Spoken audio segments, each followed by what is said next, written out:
এটা হচ্ছে আজ্ঞা চক্র তারপরে বিশুদ্ধ চক্র এটা হচ্ছে অনাহত চক্র এটা হচ্ছে মণিপুর চক্র হাতর এটা মণিপুর চক্র ଗୋଡ଼ର ହଉଛି ଏଇଟା ହଉଛି ମଣିପୁର ଚକ୍ର ୟା ସହିତ ଏଟା ଜଏଣ୍ଟ ହବ ଏମିତି ଏମିତି ହାତ ରହିବନି ହାତଟା ଏମିତି ରହିବା ଉଚିତ ପ୍ରତ୍ୟେକ ଜଏଣ୍ଟକୁ ଜଏଣ୍ଟ ପ୍ରତ୍ୟେକ ଚକ୍ରକୁ ଚକ୍ର ହାତ ଗୋଡ଼ ସହିତ ଚକ୍ର ଚକ୍ର ରହିବ ଏମିତି ରହିବା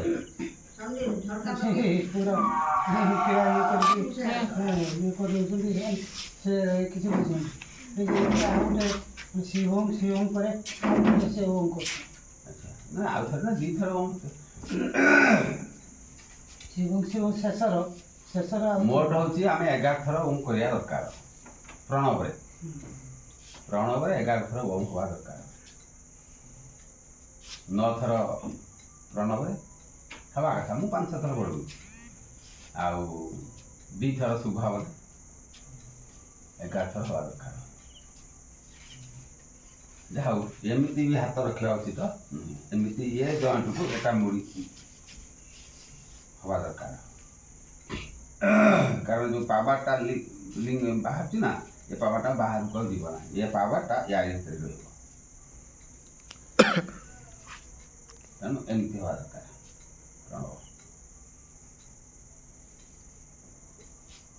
ନା ଆଉ ଯାହା ଭିତରକୁ ଯିବ ଆଣ୍ଠୁ ଉପରୁ ଏଇଠି ରହିବ ବାସ୍ ଏମିତି ହେବା ଦରକାର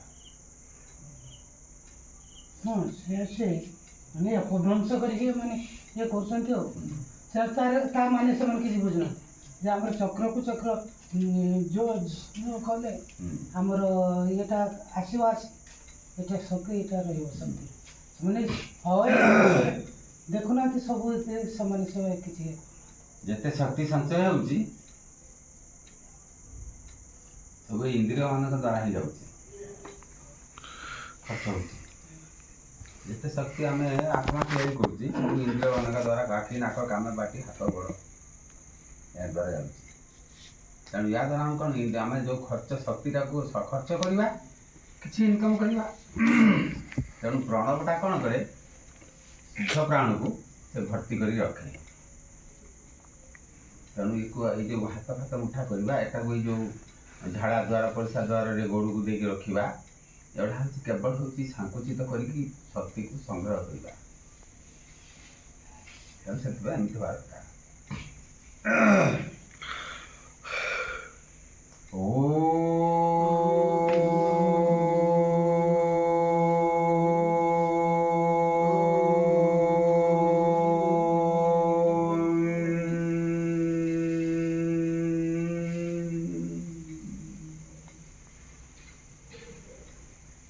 କହିଲେ ଥରେ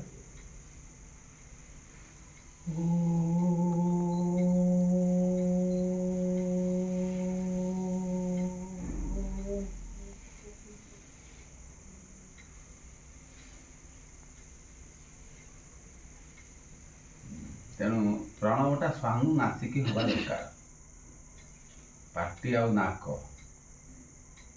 ସମାନ୍ତରରେ ଚାଲିବା ଦରକାର ପ୍ରଣବ ପାଟି ବାଟେ ନେବା ସ୍ୱର ଯନ୍ତ୍ରର ଆଉ ଆବାଜ କୋଣଟା ସିନା ଇଏ ହେଲୁ କରୁଛୁ ତେଣୁ ପ୍ରଣବ ଅଭ୍ୟାସଟା ଆମର ମୃତ୍ୟୁ ପର୍ଯ୍ୟନ୍ତ ଠିକ୍ ରହେ ସାଧନ ସେମିତି ହୁଏ ସାଧନ ସେମିତି ହେବା ଦରକାର ପ୍ରାଣ ସହିତ ସାଧନ ଚକ୍ର ଗୁଡ଼ାକ ସେମିତି ହେବା ଦରକାର ପ୍ରତ୍ୟେକ ଚକ୍ରର ପ୍ରାଣକୁ ନେଇକି ପୁରେଇବାକୁ ପଡ଼ିବ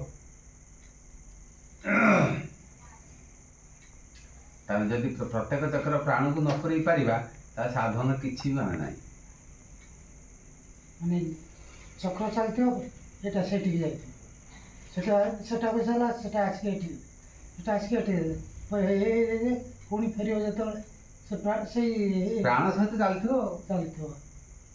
ଯେଉଁ ଚକ୍ରର ସାଧନ ହେଉଛି ସେଇ ଚକ୍ରର ପ୍ରାଣ ଯାଉଛି ପ୍ରାଣକୁ ସେଠି ନେଇ ପହଞ୍ଚିବାକୁ ପଡ଼ିବ ସିନା ତା ଭିତରେ ଯେ ବିକ୍ଷେପ ଦୋଷଟା ପଶିଲା କାହା ସେତେବେଳେ ପଶିବନି ପଶି ଯାଉଛି ତ ତାକୁ କାଢିଦବା ଆଉ ପଶିବ ତ ଆପଣଙ୍କର ନିଶ୍ଚିତ ପଶିବ। ଟାଣିକି କାଢିଦବା। ଗୋଟେ ଶବ୍ଦ କେମିତି ହବ କୌଣସି ଗୋଟେ କିଏ ଡାକିଲା ଡାକୁଥିବ ଡାକ ଶବ୍ଦଟା ଆସୁଥିବ ସେଇଟାକୁ କୁହାଯାଏ ପ୍ରତ୍ୟାହାର।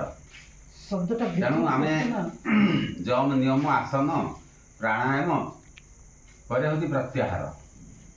ତେଣୁ ପ୍ରତ୍ୟାହାର କ'ଣ? ପ୍ରତ୍ୟାହାର ଅର୍ଥ ହେଉଛି ଆହାର ନ କରିବା। ଆହାର ପ୍ରତ୍ୟାହାର, ଖାଇବା ନ ଖାଇବା। କ'ଣ ବୁଝିହେଲା କି? ଖାଇବା ନ ଖାଇବା। ଇନ୍ଦ୍ରିୟର ଖାଦ୍ୟ କ'ଣ? କାନର ଇନ୍ଦ୍ରିୟ ହେଉଛି ଖାଦ୍ୟ କ'ଣ? ଆହାର କରିବା, ଶ୍ରବଣ କରିବା। ଆଖିର କାମ କ'ଣ? ଖାଦ୍ୟ ଦର୍ଶନ କରିବା। ନାକର ଖାଦ୍ୟ ହେଉଛି ଘ୍ରାଣ ନେବା। ପାଟିର ଖାଦ୍ୟ ହେଉଛି କଥା କହିବା। ସ୍ପର୍ଶର ଇନ୍ଦ୍ରିୟର କାମ, ସ୍ପର୍ଶ ଇନ୍ଦ୍ରିୟର କାମ ହେଉଛି ଟଚ୍, ଛୁଇଁବା। କିନ୍ତୁ ଆକୁ ନ କରିବା। ସାଧାରଣ ସମୟ ଆମେ ଯେ 5-10 ମିନିଟ୍ କରିବା, ଅଧଘଣ୍ଟେ କରିବା, ଆମ ଭିତରେ ପ୍ରତ୍ୟାହାର ହେବା ଦରକାର। ତେଣୁ ଆମେ ନିଜକୁ ଭାବିବା ଦରକାର ମୁଁ କେତେ ସମୟ ପ୍ରତ୍ୟାହାରରେ ରହିପାରୁଛି। ଯେମିତିକି ମୁଁ ଭାବୁଛି ମୁଁ 3 ଦିନ ଖାଇବି ନାହିଁ, ଅନାହାର ରହିବି। ତେଣୁ ସେମିତି ଆମେ ଇନ୍ଦ୍ରିୟମାନଙ୍କୁ ମଧ୍ୟ ପ୍ରତ୍ୟେକ ଦିନ ଅଧଘଣ୍ଟେ, 10 minute, 5 minute, 3 minute, 1 minute, second ଆମେ ଅଭ୍ୟାସ ଦରକାର ଯେ ଆହାର ଆଉ ପ୍ରତ୍ୟାହାର। ଆହାର ନ କରିବା। ଆହାର କେଉଁ ମାନକ? ଆହାର ଅର୍ଥ ହେଉଛି ଖାଲି ଭାତ ଖାଇବା। ଆହାର ଅର୍ଥ ହେଉଛି ସବୁ ଇନ୍ଦ୍ରିୟମାନଙ୍କୁ ଅନାହାର ରଖିବା। ଅନାହାର ମାନେ କାନ କିଛି ଶୁଭିବ ନାହିଁ, ଆମେ କିଛି ଭାବିବା ନାହିଁ, ଘ୍ରାଣ ନେବା ନାହିଁ, ଗନ୍ଧ ମୋ ପାଖରେ ନାହିଁ, ବାକ୍ ଶକ୍ତି ସଂଯମ କରିବା। ତେଣୁ ଏଗୁଡ଼ାକ ହେଉଛି ସଂଯମତା। ଯଦି ସଂଯମତା ମୋ ପାଖରେ ନାହିଁ ତାହେଲେ ଏ ଯୋଗର କିଛି ମାନେ ନାହିଁ। ସବୁ ସେଇ ଯେଉଁ ଇନ୍ଦ୍ରିୟର ସେଟା ଆହାର କରୁଛି କିଏ? ମନ କରୁଛି। ଇନ୍ଦ୍ରିୟ ସେଇ ସମୟରେ ସେ ଜାଗାରୁ ଇନ୍ଦ୍ରିୟ ମାନେ ମନକୁ ଇନ୍ଦ୍ରିୟ ଆଉ ମନ ହଟେଇ ଦେବା ଦରକାର, ବିଚ୍ଛେଦ କରିବା ଦରକାର। ମନ ରହିବ ମୋ ଭିତରେ। ମନଟା ମୋର ନା, ଆଉ ମୁଁ ହେଉଛି ଆତ୍ମା। ଆତ୍ମା ଠାରୁ ମନ ତିଆରି ହେଇଛି। ତେଣୁ ମନଟା ହେଉଛି ମୋର। ମୁଁ ଆତ୍ମସ୍ଥ କରିଦେବି ମନକୁ, ସେଠି ଇନ୍ଦ୍ରିୟ ପାଖରେ କାହିଁକି ରଖିବି? ତେଣୁ ଯେ ଯେଉଁ ଜମ୍ ଆଉ ନିୟମ ରହିଲା, ଏଟା ଶ୍ରୀମୁନି ମଧ୍ୟ କହିଛନ୍ତି ଏ ଜମ୍ ନିୟମକୁ ଯିଏ ପାଳନ କରିନେବ ନା, ଅନେକ ବହୁତ ମହାପୁରୁଷ କହିଛନ୍ତି ଜମ୍ ନିୟମକୁ ଯିଏ ପାଳନ କରିନେବ ତାହେଲେ ସେ ଯୋଗୀ ହେଇଗଲା। ତେଣୁ ଜମ୍ ନିୟମ ହେଉଛି ପ୍ରଥମ ଆମେ ଜମର ଅହିଂସା ଆଉ ସତ୍ୟ। ଅହିଂସା ସତ୍ୟକୁ ଦୁଇଟାକୁ ମାନିବା। ଭାବିବା ଅହିଂସା କ'ଣ? ହିଂସା ମାନେ କ'ଣ ଆମେ ବୁଝିବା? ହିଂସା ନ କରିବା ଆମେ ତାକୁ ମାରିବା, ତାକୁ ଗାଳିଦେବା, ତାକୁ ପିଟିବା, ତା ଖାଦ୍ୟ ଛଡ଼େଇ ଆଣିବା, ତା ଲୁଗା ନେଇଯିବା, ତା ପ୍ରତି ହିଂସା ଆଚରଣ କରିବା। ଏଗୁଡ଼ା ହେଉଛି ହିଂସା। ତେଣୁ ଅହିଂସା ୟାକୁ ନ କରିବା। ଯଦି ୟାକୁ ନ କରିବା ତେଣୁ ପ୍ରଥମେ ମେନ୍ ହିଂସା ମୋତେ, ମୁଁ ନିଜକୁ କରୁଛି।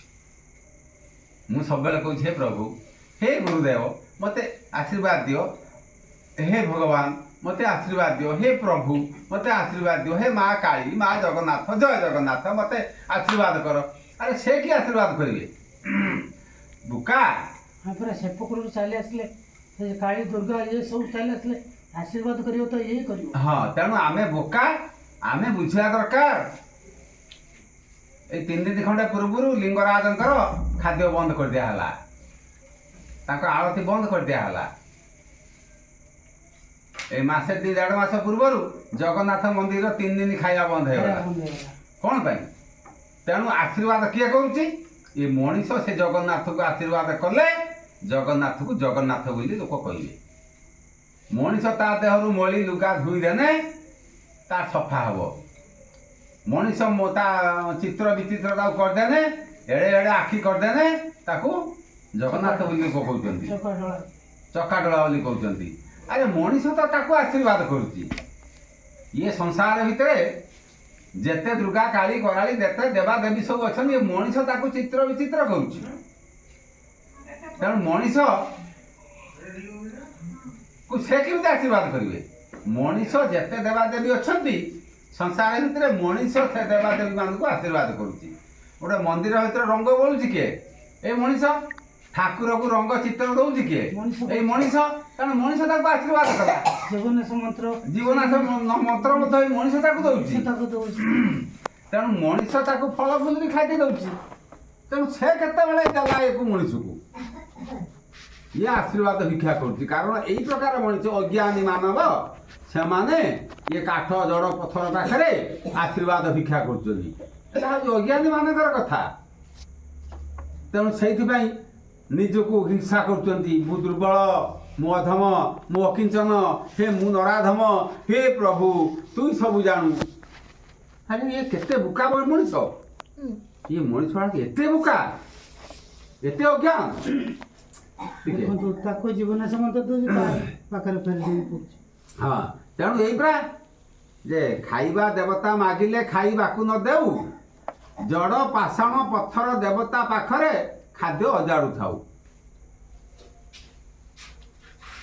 ତେଣୁ ଆମେ ଯେ କିଛି ଦିନ ପୂର୍ବରୁ ଯେ ଗଲା ଆମେ ଏଇ ଦୁର୍ଗା ପୂଜା ଗଲା 4-8 ଦିନ ପୂର୍ବରୁ ଛଉଣ ମୁଡ଼ି ତା ଭିତରେ କାଦ ଦେଇ ପାଣି ଦେଇ ରଙ୍ଗ ମାରି ତାକୁ ଚିତ୍ର କଲେ। କିନ୍ତୁ ଆଗରେ ସେ ଚିତ୍ର କରିଦେଲେ, ପଛ ଆଡ଼େ ଖଡ଼ ଝୋର ସବୁ ଗଜା ବାହାରିଲାଣି। ତେଣୁ ଉପରେ ଚିକିନ ଚାକନ, ଭିତରେ ଖଡ଼ରେ ଗଜା। ଦେଖେ ଭାଇ ମନୁଷ୍ୟରେ ଦୁର୍ଗୀ ପୂଜା। ଇଏ ବିଚିତ୍ର କି ମଣିଷ! ଅଡ଼ୁଆ କୁଟାର ଛଉଣର କୁଟା ମୁଡ଼ି ଦେଇକିରି କାଦୁଅ ବୁଳି ଦେଇକି ରଙ୍ଗ କରିଦେଇକିରି ତାକୁ ମା ବୋଲି କହିକି ତାରି ଗୋଡ଼ ତଳେ ଶୋଇଯାଉଛି। ଆଉ ଏବେ ଗୋଟେ ନୂଆ ସିଷ୍ଟମ ହେଲାଣି। ଶେଷରେ ତାକୁ ଯେତେବେଳେ ଭସାଣି ମୃତ ହେଇଗଲା ପରେ ତ ପ୍ରାଣ ପ୍ରତିଷ୍ଠା ତ ବ୍ରାହ୍ମଣ ମନା କରିଦେଲେ। ଯେତେବେଳେ ତାକୁ ମୃତ କରିଦିଆ ହେଲା 3-4 ଦିନ ଭିତରେ, ତାକୁ ଯେତେବେଳେ ନେଇକି ସଙ୍ଗୀ କରିକି ଡିଜେ ବଜେଇକି ତାକୁ ନେଇକି ଛାଡୁଛନ୍ତି କୋଉଠି, ପୋଖରୀରେ ବା ନଦୀରେ ଭସଉଛନ୍ତି। ସେତେବେଳେ ଯଦି ନଗଲା ତାକୁ ଗୁଡ଼ ଗୁଇଠା ମାରିକି ତ ପେଲିକି ଫିଙ୍ଗି ଦଉଛନ୍ତି ପାଣିକି। ଏଇ ହଉଛି ଆମର ଦେବୀ ପୂଜା। ହାୟରେ ତୁ ବିଚିତ୍ର ମଣିଷ! ମଣିଷ ସବୁ ଜ୍ଞାନର ଅଧିକାରୀ ହେଇକିରି ପଞ୍ଚକୋଶରେ ତ ଦେହ ତିଆରି ହେଇଛି, ଯେ ଷଡ଼ଚକ୍ରରେ ତ ଦେହ ତିଆରି ହେଇଛି, 18 ଚକ୍ରରେ ସାରା ପୂର୍ଣ୍ଣାଙ୍ଗ ଶରୀର ହେଇଛୁ। ରାମାୟଣରେ କୁହାଯାଇଛି, ଅଷ୍ଟାଚକ୍ରା ନବଦ୍ୱାରା ହିରଣମୟ ପୁର ଅଯୋଧ୍ୟା। 18 ଚକ୍ର 9ଟି ଦ୍ୱାର, ଯୋଉଠି ଅଛି ସେଇଟା ହଉଛି ହିରଣ୍ୟପୁର, ସେଠି ଯିଏ ଅଛି ସେ ହଉଛି ରାମ। କିନ୍ତୁ ଏ ଦଶରଥ ପୁଅ ରାମ ନୁହେଁ। କୃଷ୍ଣ ଲେଖୁଛି କିଏ? ଏଇ ମଣିଷ ଯିଏ ଲେଖୁଛି ତାର ଜ୍ଞାନ ଅଛି ନା? ତେଣୁ ଜ୍ଞାନ ଲେଖିକି ମଣିଷକୁ ସେ ସ୍ୱରରେ ନେଉଛି।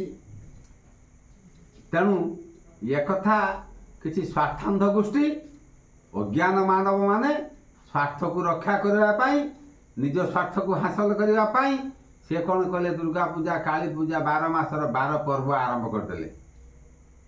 ନହେଲେ ତାଙ୍କ ପାଖରେ 2 ପଇସା ହବନି। ହଁ, କିଛି ଲୋକ କହୁଛନ୍ତି ଈଶ୍ୱରଙ୍କୁ ପାଇବାକୁ ହେଲେ ଗୋଟେ ମାଧ୍ୟମ ଦରକାର। ମାଧ୍ୟମ କ'ଣ ଏଇ କାଠ ପଥରକୁ ପୂଜା କରିବା? ଇଏ କଥା ମଧ୍ୟ ଅଜ୍ଞାନୀ ମଣିଷ ମାନେ କୁହନ୍ତି। ମାଧ୍ୟମ ଅର୍ଥ ନୁହେଁ କାଠ ପଥରକୁ ପୂଜା କରିବା। ମନ୍ଦିର ଭିତରେ ଯେ ଠାକୁର ଅଛି ତାକୁ ପୂଜା କଲେ ଆମେ ଈଶ୍ୱର ପ୍ରାପ୍ତ ଭାବନା ଆସିଯିବ। ତେଣୁ ଇଏ ମନ୍ଦିର କ'ଣ ବୁଝିପାରିଲାନି।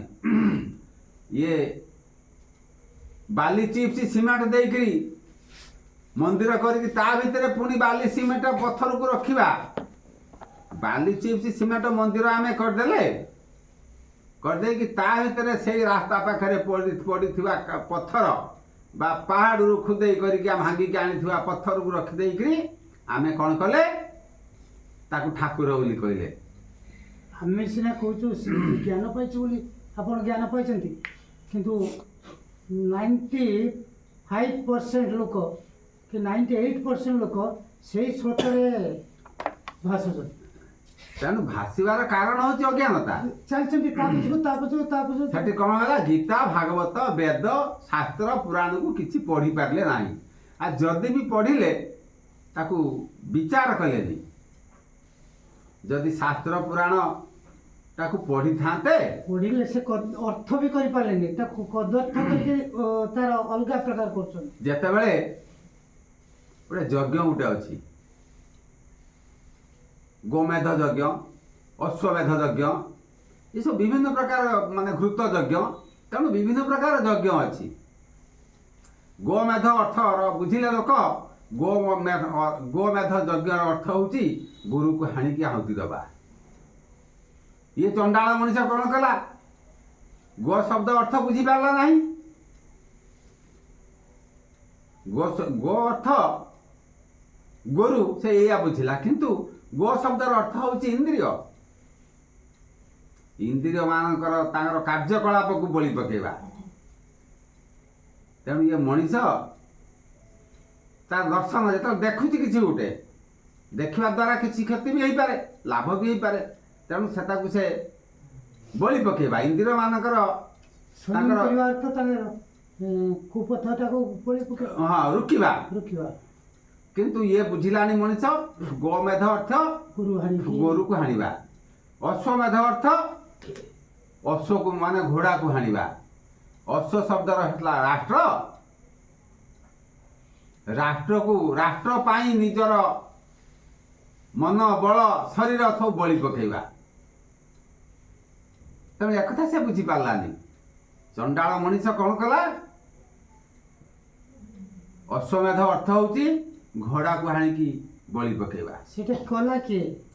ଏଇ ମଣିଷ କଲା, ଏଇ ସ୍ୱାର୍ଥାନ୍ତ ମଣିଷ। ଆଜି ବ୍ରାହ୍ମଣ କ'ଣ କରିଛି ଆପଣ ଦେଖନ୍ତୁ, କରୁଛି କିଏ? ଏଇ ମଣିଷ ଅଜ୍ଞାନବଶତଃ ବ୍ରାହ୍ମଣ ତା ସଂସ୍ଥା, ତା ପାରମ୍ପରିକ, ତାର ବଂଶଧର କେମିତି ସେ ରହିବେ ନା ହଳ କରିବେ ନାହିଁ, ପଇତା ପକେଇବେ, ବ୍ରହ୍ମ କ'ଣ ସେ ଜାଣିଛନ୍ତି, ଇଏ ପକେଇବେ, ସେ ପୂଜା କରିବେ, ତମେ ସବୁ ଆଣିକି କରିବ, ସେ ତାଙ୍କର ଠାକୁର ଖାଉଛନ୍ତି ବୋଲି ବନ୍ଦ କରିଦେଇକି ନା ଭାଇ, ଆମେ ସେ କଥା କେହି ବ୍ରାହ୍ମଣଙ୍କ କଥା ଆମେ ଆକ୍ଷେପ କରିପାରିବାନି। ଆକ୍ଷେପ ନେବୁ, ହଉଛି ନା ସେ ହଉଛି, ଦେଖୁଛି କହୁଛି ହଉଛି। ପ୍ରତ୍ୟେକ ମଣିଷ ତାର ନିଜର ସ୍ୱାର୍ଥ ପାଇଁ ପ୍ରକୃତର ମାନବିକତାକୁ ସେ ବଳି ପକେଇ ଦେଇଛି।